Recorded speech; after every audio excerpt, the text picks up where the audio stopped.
I feel like mental health in sport has always been kind of like stigmatized, and when I struggled with it like a few years back starting, like right around when COVID started, you know, like after my world records, I really struggled with it a lot, and I felt like if I did speak out about it, like I was viewed as weak and like I was washed up and wasn't where I used to be.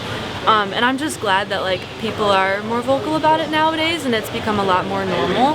And I think that's what also makes me feel better about experiencing pressure, because I know that everyone else in the pool with me feels the exact same amount of pressure that I do. You know, like everyone's going through it, everyone knows how hard it is to compete at this level. But at the end of the day also, I try to remind myself that it's just swimming. You know, it's not that serious, it's a sport, it's a privilege that I get to be here and do what I do. So when I try to look at it from that point of view, then it kind of helps take the pressure off, because it's not life or death. You know, it's a sport, and I'm glad to be here. I used to be afraid to talk about it because, again, I was afraid of being perceived as weak or washed up, because women are really attacked, I think, in sports. Like, people are quick to judge us.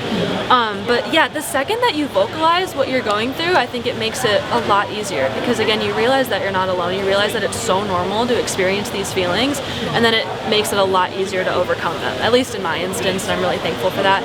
But it's always a work in progress. You know, like I'm always going to feel pressure before I race, but it's just, you know, reminding myself that, you know, it's not that serious, it's fun, it's okay, and yeah, just trying to remind others that too. We leave for Singapore in like a weekish from now, and I'm like so excited for that.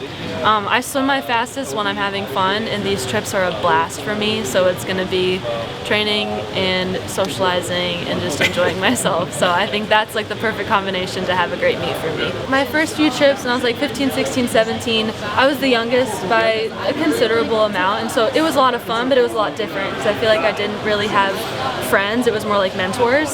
So it was a very different experience, and now I have like a billion best friends on these trips, and it's so fun. I can't tell you enough like how great it is. I look forward to them so much. Like, I love competing on the international stage, but like the best part for me is like seeing these girls and spending time with them, because we're all so badass, and it's just like really cool to be a part of that group. It again helps remind me that like it's not that serious, it's just swimming, we're here to have fun. It's really great.